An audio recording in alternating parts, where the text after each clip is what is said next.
창세기 39장 1절부터 4절까지 읽겠습니다.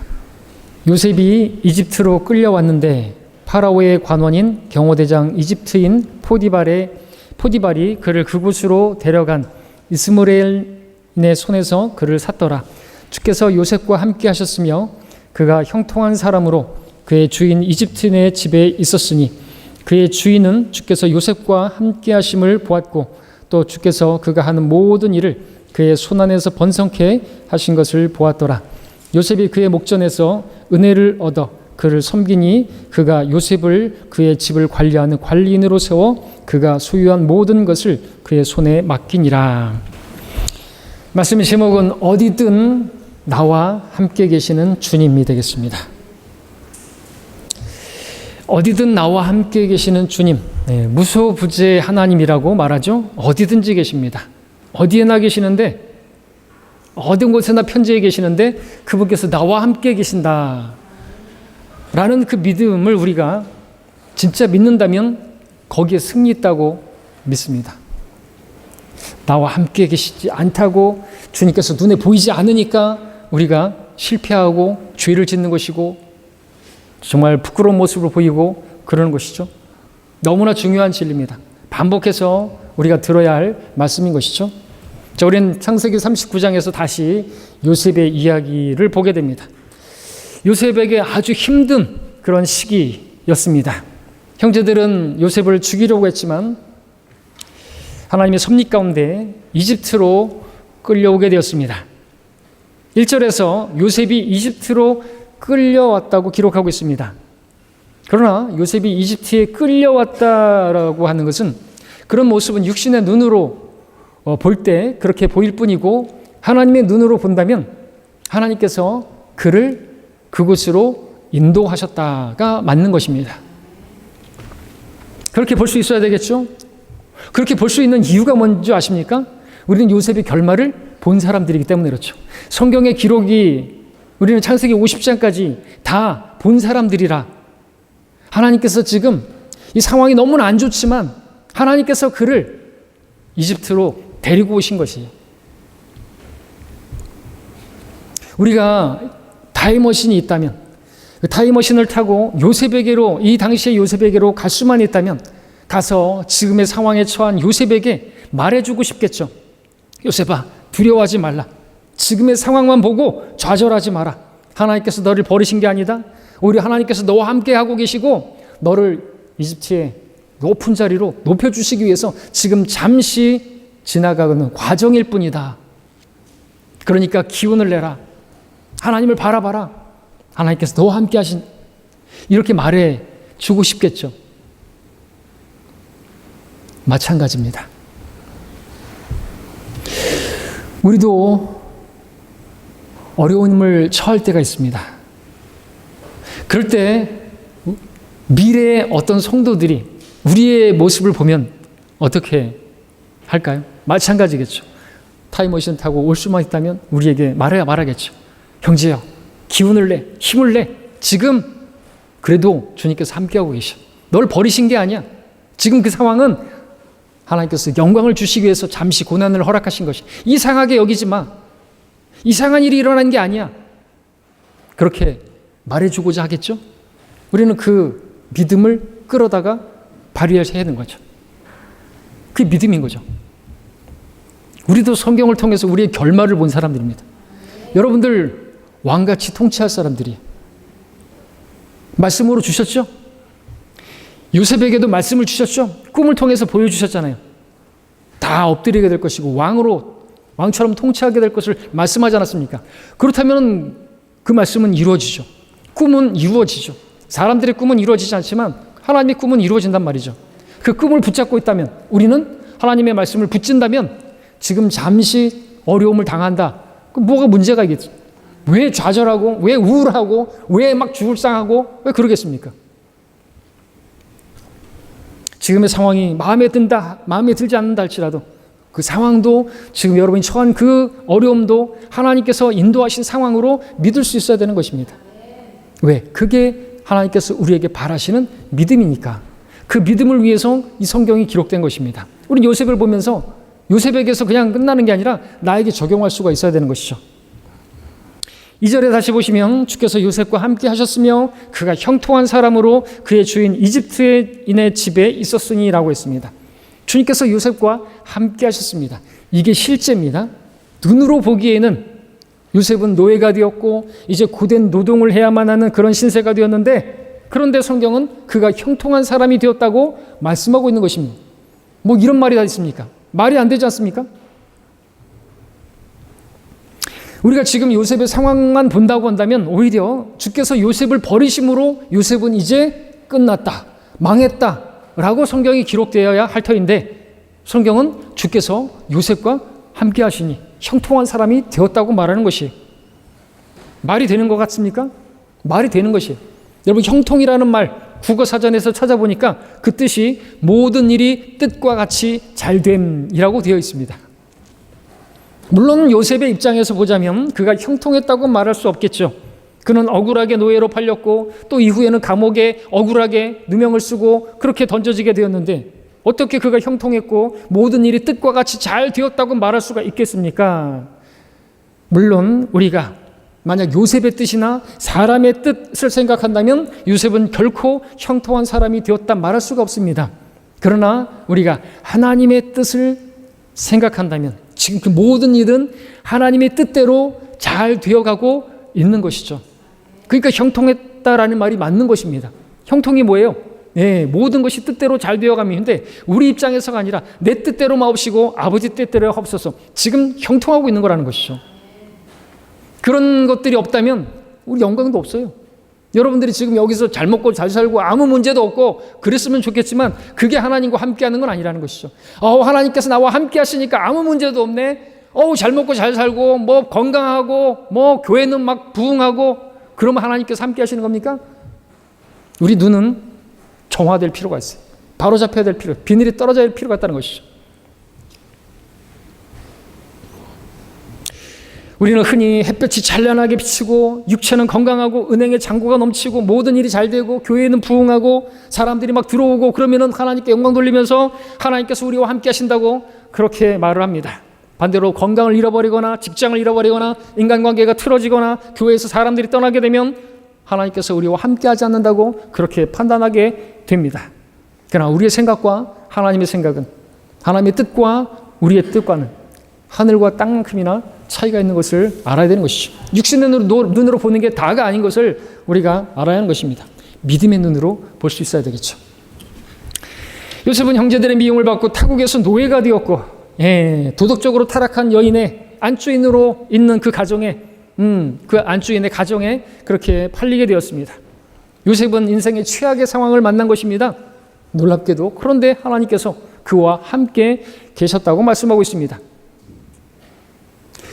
밑바닥, 감옥에까지 가는 또 밑바닥까지 가게 되는데 거기서도 주께서 함께 하셨다고 기록하고 있습니다. 그러면 이게 사실입니까? 사실이죠. 그렇다면 그 전에 요셉의 형들이 그를 구덩이에 던져 넣을 때 주께서는 어디 계셨을까요? 형들이 그를 노예로 팔아 넘길 때는 어디 계셨을까요? 노예 시장에서 그렇게 상품 취급, 짐승 취급 받으면서 그렇게 팔려갈 때는 주님께서는 어디에 계셨을까요? 주께서 그와 함께 계셨습니다. 그때도 함께 하시면서 다 보고 계셨던 것이죠. 그렇게 믿을 수 있어야 합니다. 그렇다면 여러분의 삶에도 그런 일이 찾아왔을 때 그렇게 믿을 수 있어야겠죠. 바로 그 믿음을 위해서 주님께서는 성경을 기록하셨고, 우리에게 이전에 기록된 것들은 우리의 교훈을 위해서, 인내와 소망을 주기 위해서 기록하고 있다고 말씀하고 있는 것입니다. 하나님께서는 요셉이 통치자가 되기를 원하셨습니다. 때문에 미리 꿈을 통해서 말씀을 주셨습니다. 어느 날 형제들이, 부모가 다 엎드려 그 자신에게 절하게 될 거라고 하는 것을 보여주셨습니다. 그런데 그 형들이 그를 미워해서 구덩이에 던져버렸습니다. 그런데 왜 요셉은 그 구덩이에서 죽지 않고 살아남았을까요? 왜 요셉은 구덩이에서 형제들을 위하여, 형들을 위해서, 형들을 향하여 어떤 막 불만이라든지 어떤 복수를 계획하거나 그러지 않은 것입니까? 왜 요셉은 구덩이에서도 불평하지 않았던 것입니까? 왜 요셉은 포디발의 집에서 도망치려고 하지 않았습니까? 도망칠 계획을 세우지 않았습니까? 포디발에게 왜 자신의 처지를 설명하면서 가나안에 가면 내 아버지가 있습니다. 저는 억울하게 팔렸습니다. 거기 가면 내 아버지께서 내 몸값을 지불해 줄 테니까, 충분히 지불해 줄 테니까 거기로 가시죠 라고도 말하지 않았습니다. 왜 그런 말을 하지 않았을까요? 성경은요, 요셉이 그 형들이 어디 있는지 찾아 나섰다가 세겜에 가서 없으니까, 그리고 막 찾아 나서는데 어떤 사람을 만나서 그에게 형들이 어디에 갔는지를 물어본 그 물음 이후로 성경은 의도적이겠죠? 그가 무슨 말을 했는지 기록이 나와 있지 않습니다. 그가 구덩이에 빠졌을 때 어떤 말을 했는지, 노예로 팔려오면서 어떤 말을 했는지, 포디발을 처음 만났을 때 어떤 말을 했는지 아무 말도 기록하고 있지 않습니다. 이것은 마치 털 깎는 자 앞에 양이 말이 없듯이 십자가를 지러 나가시던 그 주님처럼 그가 자신의 권리나 억울함이나 원망함이나 그 부당함에 대해서 입을 열지 않고 그 모든 것들을 하나님의 뜻으로 받아들였다는 것을 보여주는 것이죠. 그리고 이런 기록은 우리에게도 그것을 요구하시는 것을 보게 되는 것이죠. 여러분, 억울한 일을 당하고 부당한 일을 당하면 어떻게 하라고 말씀하고 있습니까? 그대로 맞받아치라고? 아니죠. 우리 예수 그리스도 발자취를 따르는 자들로서 예수님 욕하는 자들에게 맞대어 욕하지 않으셨고 치는 자들에게 그대로 갚지 않으셨다고 말씀하고 있는 요셉이 바로 여기서도 예수님의 모습을 보여주고 있는 것입니다. 자기는 비록 이해할 수 없지만 요셉은 그 모든 일들이 결국엔 다 합력하여 선을 이루고 하나님의 말씀을 이룰 거라고 믿었던 것이죠. 요셉은 수천 년 후에 하나님께서 바울을 통해서 기록하실 로마서 8장 28절을 믿었던 것이겠죠. 하나님을 사랑하는 자들에게는, 그분의 목적에 따라 부르심을 받은 자들에게는 그 모든 일이 합력하여 선을 이룰 것이라고 하는 그 말씀을 알고 있었던 것이고 믿었던 것이죠. 요셉은 하나님께서 주신 그 말씀을 믿었던 것입니다. 꿈을 통해서 주신 그 말씀을 믿었던 것이죠. 꿈은 이루어진다 믿었던 것입니다. 그래서 그랬던 것이죠. 요셉이 구덩이에 던져질 때나 결발당한 채 이집트의 노예로 끌려갈 때나 노예시장에서 팔려갈 때나 아무런 불평도 하지 않고 누구도 원망하지 않고 어떤 탈출 계획도 시도하지 않고 그냥 묵묵히 아무 말이 없네요. 우리 같으면 하나님을 향해서 원망하면서 하나님 도대체 이게 뭡니까? 주신 꿈은 어디 갔습니까? 지금 실수하는 거 아닙니까? 원망하면서 하나님을 향해서 형들에 대해서 원망하면서 불평하면서 그럴 수 있을 텐데, 그러나 그러지 않았습니다. 아무 말도 하지 않았습니다. 불평하지 않았습니다. 왜냐하면 자신은 반드시 보좌에 앉아서 통치하게 될 것이고 모든 사람이 자신에게 그렇게 엎드릴 것을, 그렇게 말씀하신 하나님 말씀을 믿었기 때문인 것이죠. 그 말씀을 믿은 거죠. 꿈을 통해 주신 말씀. 여러분들도 하나님 말씀을 믿습니까? 그럼 여러분들도 장차 주님과 함께 통치하게 될 걸 믿습니까? 그럼 요셉처럼 해야죠. 어떻게 해요? 신실하게 그 가운데서 어떤 처지에 놓이든지 간에 그 가운데서 불평하는 것이 아니라, 원망하는 것이 아니라, 여러분이 주어진 그 환경 가운데서 주님께서 여러분에게 두신 위치 가운데서 그냥 신실하게 묵묵하게 일하면 되는 것입니다. 여러분이 하나님을 섬길 수 있는 기회들이 주어졌죠? 거기서 그냥 그 일을 하면 되는 거예요. 뭘 다른 거 할 것도 아니고, 그 가운데서 뭘 불평할 게 아니고, 교회 안에서 누구 때문에 막 실족하겠다고 말할 게 아니고, 그거 다 보고 계시는 겁니다. 이 부족한 교회, 이 부족한 성도들 다 허락하시고 여러분들에게 어떻게 하나, 이런 안 좋은 상황에서 여러분들이 어떻게 하나 다 체크하고 계시고 카운트를 매기고 계세요. 그리고 또 심판석에서 그대로 갚아주실 겁니다. 그러니까 어떻게 해야 되겠어요? 불평할 게 아니라는 것이죠. 원망할 게 아니라는 것이죠. 그런 상황이 없으면 하나님 앞에 다가갈까요? 그런 어려움이 없으면 하나님께 기도할까요? 고난당하는 자가 있느냐? 그는 기도할 것이요. 하나님께서 허락하신 상황, 하나님께서 우리에게 많은 것들을 허락하셨어요. 은사도 허락하셨고 섬길 수 있는 것도 다 그러면요, 그런 상황도, 그 어려운 상황도 하나님께서 허락하신 줄로 여러분 믿으시기를 바랍니다. 요셉은 하나님께서 말씀하신 것을 믿었고 그대로 행했습니다. 하나님께서 오른쪽으로 가라 하시면 오른쪽으로 갔고, 왼쪽으로 가라 하면 왼쪽으로 갔습니다. 좌로나 우로나 추침 없이 주님께서 인도하시는 대로 그냥 간 것이죠. 주님께서는 진실하신 분이시고 그 말씀도 진리라는 것을 믿었기 때문에 건강과 약함 중에서 여러분 선택하라고 한다면 누구나 건강을 선택할 것입니다. 악한 상황과 좋은 상황과 여러분 그 중에서 선택하라고 한다면 여러분 좋은 상황을 선택할 것입니다. 좋은 시간과 나쁜 시간 중에 선택하라고 한다면 여러분 좋은 시간을 선택하실 것입니다. 그러나 우리가 믿는다고 고백하는 이 성경 하나님의 말씀에 따르면 저녁이 지나면 아침이 옵니다. 성경의 하루는 저녁이 지나고 낮이 됩니다. 아침이 됩니다. 저녁이 되고 아침이 되니 첫째 날이라. 밤이 지나면 낮이 옵니다. 겨울이 지나면 봄이 옵니다. 그렇다면 우리가 구덩이에 있을 때도 하나님께서 나와 함께 하시고 보좌에 앉아 있을 때도 함께 하신다고 믿어야 하는 것입니다.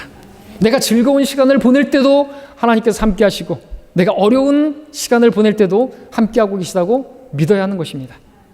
좋은 일이 일어날 때 믿음으로 행하는 것은 어렵지 않습니다.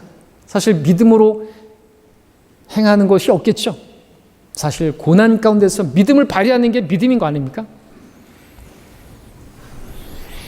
믿음으로 행한다는 것은 믿음이 있다는 것이 언제 드러나는 것인가? 고난입니다. 고난이 닥쳐야 드러나죠. 역경의 날에도 번영의 날처럼 믿음으로 산다면 그 사람은 진정 믿음이 있는 것입니다. 요셉이 처한 상황과 같은 극한 상황에서도 하나님께서 나와 함께 하심을 바라보고 행해야 진짜 믿음으로 사는 사람인 것이죠. 요셉은 극한 상황에서도 하나님의 약속을 믿음으로 바라봤습니다. 자신이 통치자가 될 거라는 것을 바라봤습니다. 요셉은 믿음을 통하여 알 수 없는 것들을 알았고 느낄 수 없는 것들을 느꼈고 볼 수 없는 것들을 봤고 경험할 수 없는 것들을 경험했다고 말할 수 있겠죠. 비록 육신의 눈으로는 보이지 않지만 하나님께서 자신과 함께 계시다는 사실을 그는 의심하지 않았던 것이죠. 물론 하나님께서 일하시는 것이 안 보일 때가 있습니다. 보이지 않죠. 사실은 하나님의 손이 완전히 멈춰버린 것 같은 그런 때가 있습니다. 정말 어려운 상황에 있는 것 같은데 정말로 사면이 다 막혀버린 것 같은데 하나님은 수억 마일리에 떨어져 계신 것 같습니다. 나와 함께하고 계시는 것 같지가 않습니다.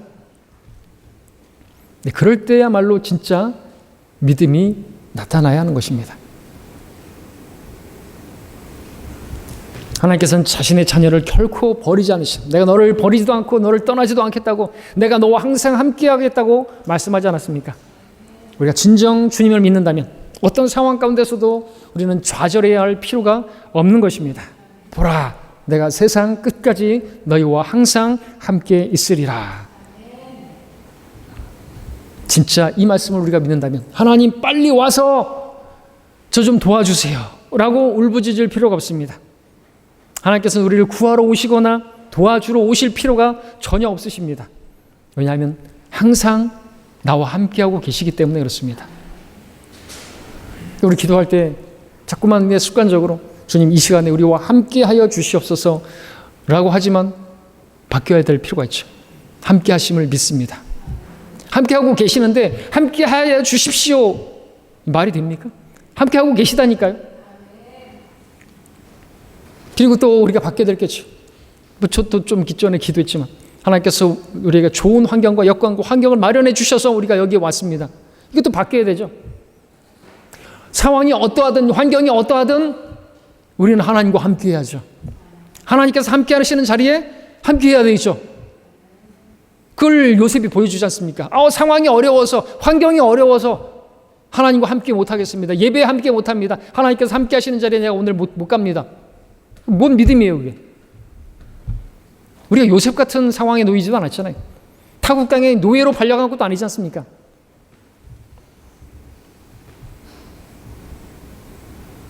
우리는 지금 마지막 시대를 살고 있습니다.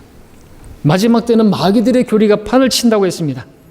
하나님보다 돈을 더 사랑한다고 말하고 있습니다. 마지막 시대는 라오디케아 시대입니다. 연도로 따지면 1900년부터 주님 오실 때까지입니다. 그 특징이 뭔지 아십니까? 나는 부자고 부하며 아무것도 부족한 것이 없도다. 이때 많은 목사들이 마귀들의 교리를 강단에서 퍼뜨립니다. 예수 믿으면 범사가 잘 되고 영혼이 잘 되고 건강하게 된다고. 그러나 예수님 믿으면 모든 일이 형통하고 물질적인 부도 누린다고 하는 그런 것은 마귀의 교리입니다. 이러한 주장은요, 그런 삼박자 축복은요, 1900년 초까지만 해도 기독교계에는 없던 그런 내용이었습니다. 라오디케아 시대가 시작하면서 1900년 이후로 경제가 성장하면서 이 같은 비성경적인 주장들이 기독교계를 타락시키고 말았습니다. 그 결과 많은 교인들이 세상에서 성공하고 부를 쌓는 것이 하나님의 축복이고, 예수님 믿으면 복 받는다고, 예수님 믿으면 부자가 된다고, 가난은 죄요, 질병은 불법 추천이 그따위 소리를 내뱉은 것이죠. 그럼 사도 바울은 무슨 그런 불법 주차를 한 것입니까? 차들이 그렇게 꽉 들어있는 것이에요? 귀신 들리면은 그 귀신 때문에 병이 걸린 거면 바울은 도대체 얼마나 그 귀신이 들러붙어 있던 것입니까? 자, 이렇게 성공, 어떤 축복신앙, 기독교, 이게 배교인 것입니다. 마지막 때는 배교의 시대입니다. 돈을 사랑하는 것이 배교입니다. 왜냐하면 믿음에서 떠난 사람들이 돈을 사랑하니까, 그러니까 배교이죠. 그러니까 여러분들이 돈이 많고, 여러분이 하는 일이 잘 되고, 여러분이 수입이 오르고, 그러면 여러분들이 하나님께서 복 주셨고 하나님께서 함께 하신다. 그것은 잘못된 것입니다. 꼭 그렇지만 않은 것이에요. 하나님께서 그렇게 해주실 수도 있지만, 그것이 이 신약에 하나님께서 우리에게 말씀해 주시는 교리는 아니라는 것입니다. 우리는 착각하지 말아야 돼요. 미혹되지 말아야 돼요. 이런 은사주의라든지 그런 기복주의 신앙을 우리는 버려야 하는 것입니다. 사도 바울은 어떻게 살았나요? 얼마나 궁핍하게 살았는 것입니까? 그 가운데서도 만족했죠. 요셉은요, 그런 가운데서도 전혀 불평하지 않았죠. 그게 우리의 신앙이 되어야 되는 거죠. 자, 요셉의 결말을 우리는 알고 있습니다. 우리가 읽었지만 요셉은 포디발의 집에서 또 인정을 받게 되었습니다. 그 집을 관리하는 관리자가 되었습니다. 그리고 이집트의 총리까지 되었습니다. 하나님께서 그렇게 해주신 것이죠. 하나님께서 그처럼 그렇게 높이신 이유가 무엇일까요? 요셉을 그렇게 높이신 이유가 뭘까요? 하나님께서 물론 꿈을 주셨기 때문에, 말씀을 주셨기 때문에 그 말씀대로 이루어질 수 있었던 것이죠. 많은 또 우리가 봐야 될 것은 그 자신이 그 가운데서 신실했기 때문입니다. 작은 일에도 신실하면요, 큰 일에도 신실하게 되는 거죠. 하나님께서 작은 일을 허락하시고 그 작은 일을 잘하는 것을 보시고 큰 일도 허락하시는 겁니다. 어떤 성도는 자기가 부자가 아니라서 헌금을 많이 할 수 없다고 하지만, 나중에 부자가 되면 많은 헌금을 하겠다고 하지만, 그것은 새빨간 거짓말입니다. 작은 것에 신실하지 않은 사람은 큰 것에도 신실하지 않습니다. 10,000원에서 1,000원을 헌금하지 않는 사람은 100억에서 10억을 헌금할 리가 없겠죠. 어떤 사람은 자신이 전임 사역자라고 한다면 정말로 열심히 성경을 읽고 열심히 복음을 전할 것이고 그럴 건데, 전임 사역자가 아니기 때문에 나는 그렇게 못한다고 말하는 것 역시나 거짓말인 것입니다. 자신이 가진 시간 중에서 조금도 주님께 내어드리지 못하는 사람이 전임 사역자가 된다고 해서 자신의 시간을 전적으로 다 드릴 수는 없는 것이죠. 자기가 선교사가 된다고 한다면 그렇게 열심히 복음을 전한다고 하지만, 그 사람이 선교사가 된다고 한다면 그렇게 할 수 있을까요? 지금 살고 있는 곳에서도 복음을 전하지 않는 사람이 선교지에 간다면 그렇게 복음을 전할까요? 새빨간 거짓말인 것입니다. 하나님께서 그런 사람들을 쓰지 않는 것입니다. 지금 현재 있는 위치에서 신실한, 작은 일에, 맡겨진 일에 신실하면 하나님께서 또 큰 일에도 사용하시는 것이죠. 제 자랑이 아니니까 오해하지 말고 들으십시오. 저는 구원받은 이후에 신학을 공부하기 위해서 결혼한 지 6개월 만에 서울에 올라가서 공부를 시작했습니다. 아무런 대책도 없었습니다. 아무런 계획도 없었습니다. 당시 아파트 전세금 받지 못하고 올라갔습니다. 2년 계약이 있기 때문에. 6개월 만에 이제 올라간다고 하니까 전세금을 빼달라고 하면 빼주겠습니까? 중장비를 헐값에 팔고 그 값으로 월세 보증금을 내야 했습니다. 붕어빵을 구우면서 신학을 공부했습니다. 형편은 어려웠지만 불평은 없었습니다. 겨울에 옥탑방에서 사는데 벽에 얼음이 생겼습니다. 손으로 긁으면 슬러시가 생겼어요. 마치 이글루에 사는 것 같았어요. 화장실에 들어가려고 하면 뒤로 들어가야 됩니다. 왜냐하면 앞으로 들어가고 돌 수가 없어요. 그 정도로 좁은 데서 그런 화장실이 있는 옥탑방이었습니다. 근데 불평은 없었습니다. 제 집사람도 불편했겠지만 불평은 없었습니다. 신학을 공부하는 중에 하나님 섬기는 일에 게으르지 않았습니다. 한 번도 주일 성경 공부, 주일 예배, 오전 예배, 오후 예배, 수요 기도회, 토요 구령 모임 빼먹은 적 없습니다. 청년들과 함께 전도 여행 계획하고 전도 여행도 시작했고, 또 파리공원 거기서 개척해서 거기서 거리 설교도 했습니다. 교회 청소하는 일에 빼먹은 적 없습니다. 어떤 성도는 자기가 강사라고 청소 안 하고, 어떤 성도는 자기가 신학 공부하고 이제 목회자가 될 것이기 때문에 청소 안 하는 그런 사람도 봤지만, 그런 사람은 안 쓰시죠. 자기 목회자가 될 사람이면 자기 아버지가 목사니까 자기도 이제 목사가 될 거라고. 지금은 목사가 아니잖아요. 공부하고 있을 때 같이 청소하고 해야 될 거 아니에요. 자기가 강사니까 청소 안 해도 된다는 건 어디 있습니까? 그런 자들은 쓰지 않습니다. 교회에 태풍이 불어나게 되면 다 쓸려 나가는 것입니다. 쭉정이기 때문에. 자주 말씀드렸지만 저는 목회자가 될 생각은 없었습니다. 광주에 내려올 생각도 없었습니다. 그런데 지금 목회자가 되어 있습니다.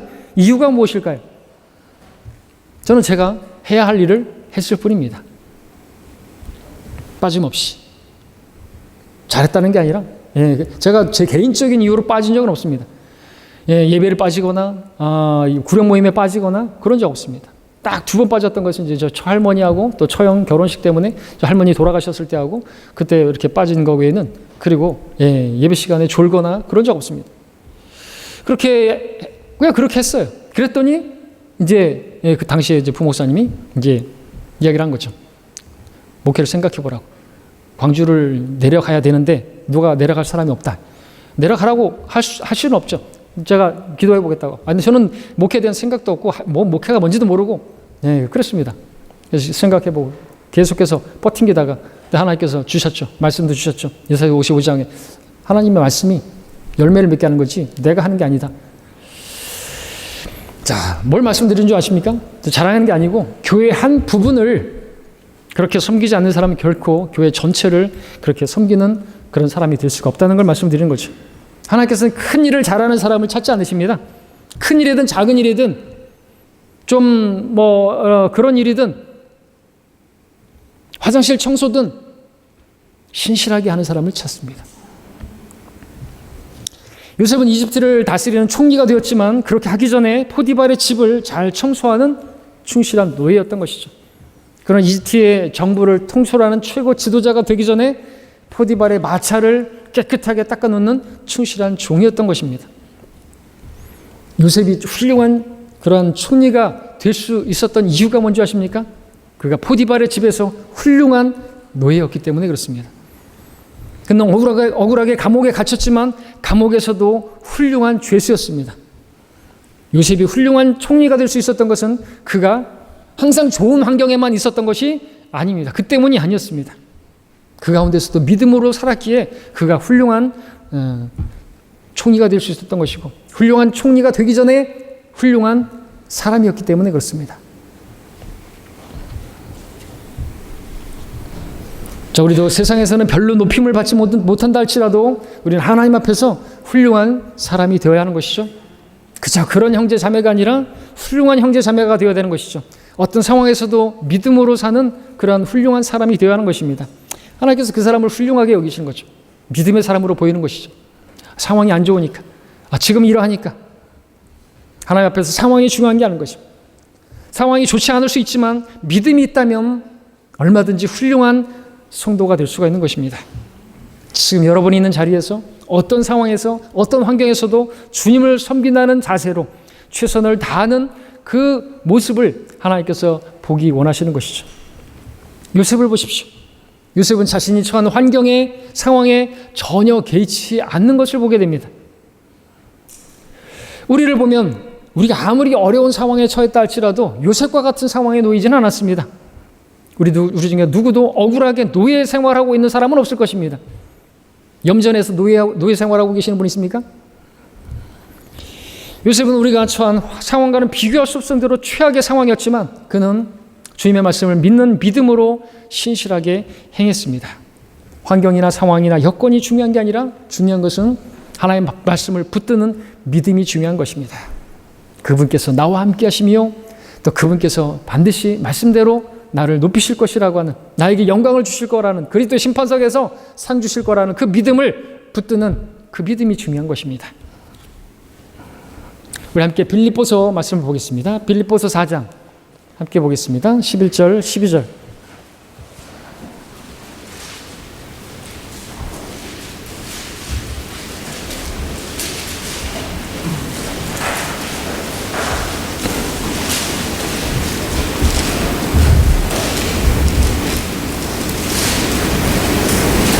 빌립보서 4장 11절 12절입니다.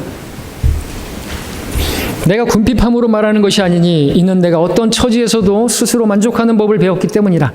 나는 비천에 처할 줄도 알고 또 풍부함에 처할 줄도 알며 모든 처지와 모든 일에 있어서 나는 배부름과 배고픔과 궁핍함과 풍부함과 궁핍함을 다 배웠노라. 오늘 많은 교인들은 그냥 풍부함과 배부른 것은 알지만 비천하게 되고 배고픈 것에 대해서는 모르는 것이죠.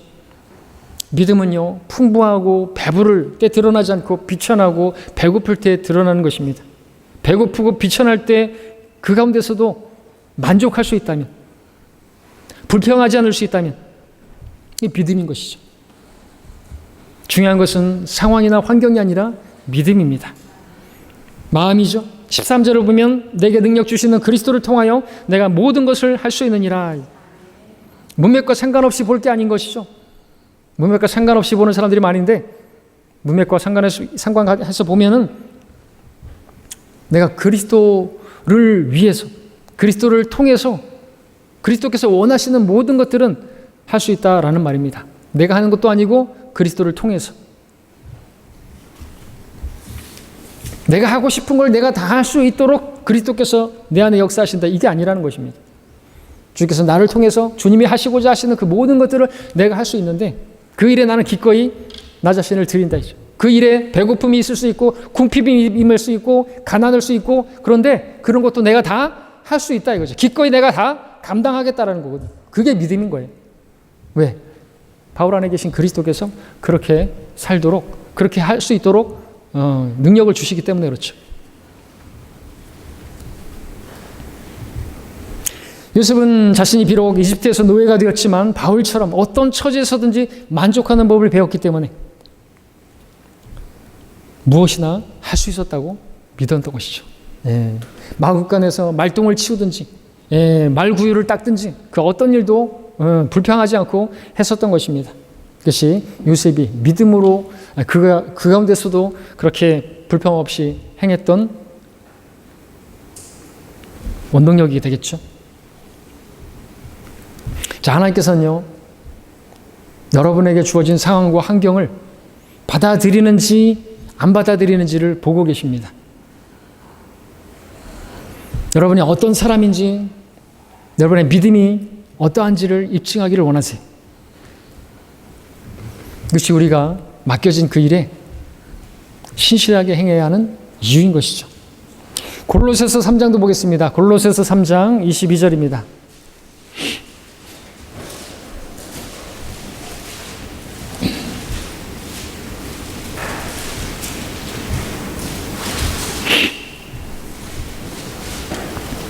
(3장 22절에) 종들아 육신에 따른 너희의 주인들에게 모든 일에 순종하되 사람을 기쁘게 하는 자처럼 눈가림으로 섬기지 말고 하나님을 두려워하여 순전한 마음으로 하라.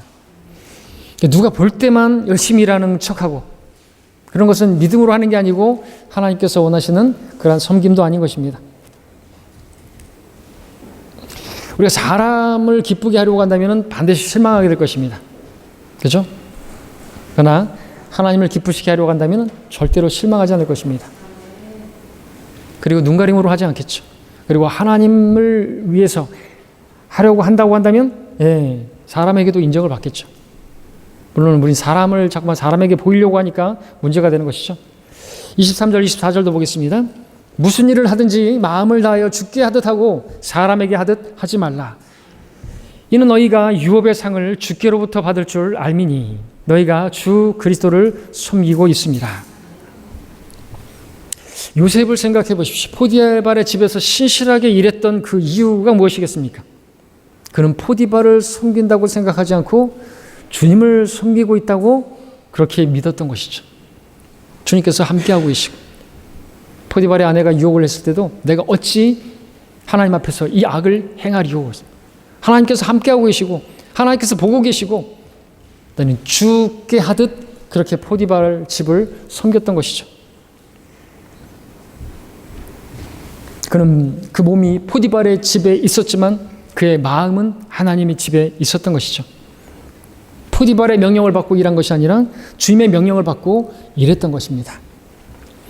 요셉은 자신이 이집트 주인을 섬긴다고 생각하지 않고 하늘과 땅의 주인이신 주님을 섬긴다고 그렇게 생각했던 것이겠죠.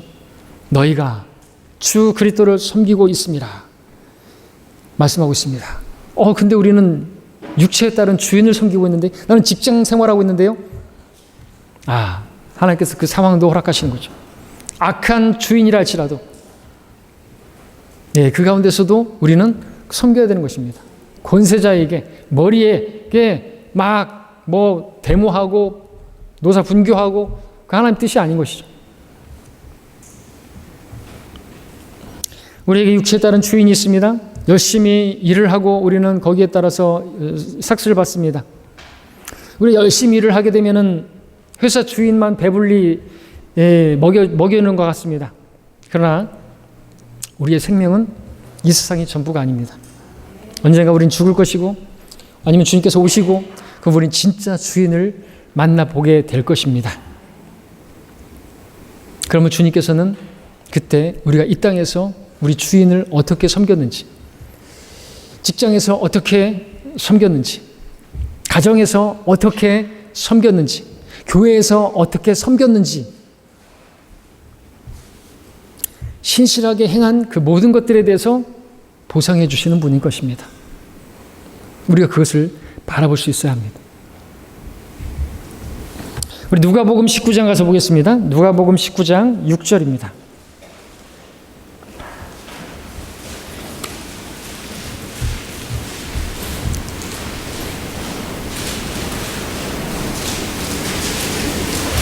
누가복음 19장 6절.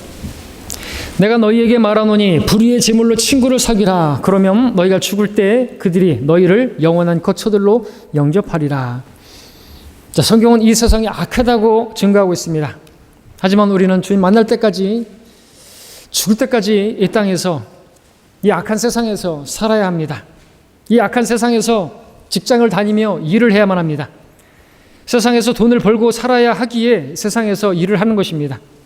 자, 이 세상은 불의합니다. 우리가 자동차에 기름을 넣을 때마다 우리는 이슬람 테러 단체를 지원하는 것이 될 수 있고, 음료수를 사 먹고, 우리가 프링글스를 먹고, 우리가 용평 스키장을 가고 그런다면 그것은 사이비를 지원하는 그런 것이 될 수 있을 것입니다. 우리는 이런 불의한 세상에서 살고 움직이고 있습니다. 때로는 불의한 주인을 섬겨야만 합니다. 악한 주인을 섬겨야만 합니다. 그럼에도 우리는 신실하게 행해야만 합니다. 10절을 보겠습니다. 지극히 작은 일에 신실한 사람은 큰 일에도 신실하며 또 지극히 작은 일에 부정한 사람은 큰 일에도 부정하니라. 하나님께서는 우리가 작은 일에 신실하기를 원하십니다. 그래야, 왜요?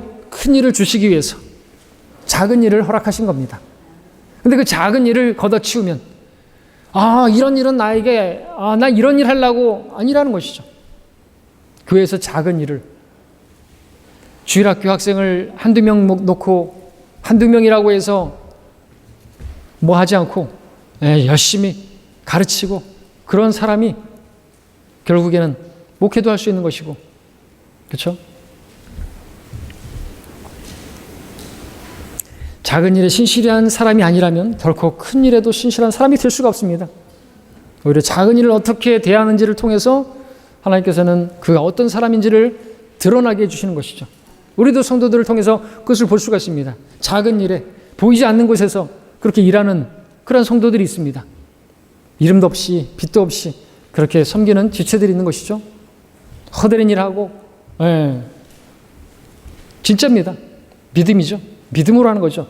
목사에게 잘 보이기 위해서 아니라 다른 성도들에게 안 보이기 위해서 하는 게 아니라 하나님께서 보고 계시니까 그렇게 하는 것입니다.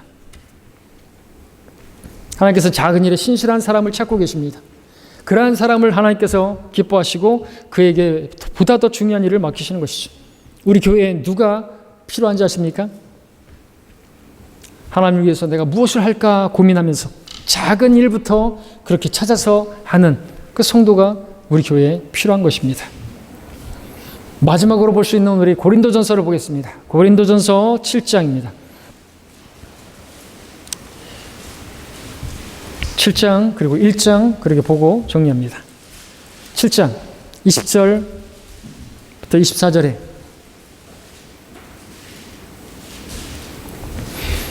각 사람은 부르심을 받은 그 부르심 안에 거하라. 내가 종일 때 부르심을 받았느냐? 그로 인하여 염려하지 말라. 그러나 내가 자유롭게 될 수 있거든 차라리 그것을 사용하라.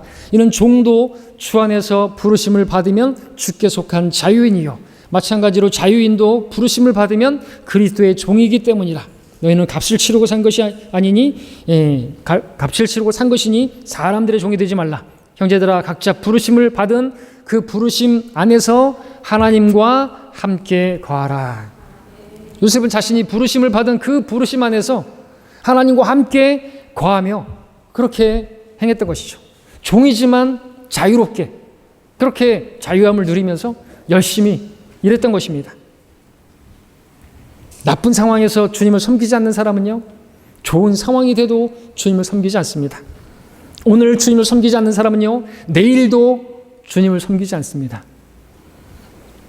지금 상황이 좋지 않습니다. 나아질까요? 나아지면은 달라질까요? 우리는 믿지 않습니다. 고린도전서 1장으로 가겠습니다. 마지막으로 찾아보는 1장 26절.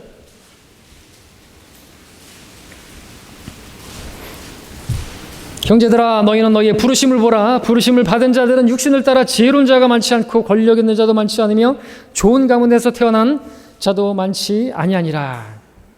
무슨 뜻입니까? 좋은 가문에서, 좋은 환경에서 하나님께서 그런 사람을 쓰시냐는 것이죠.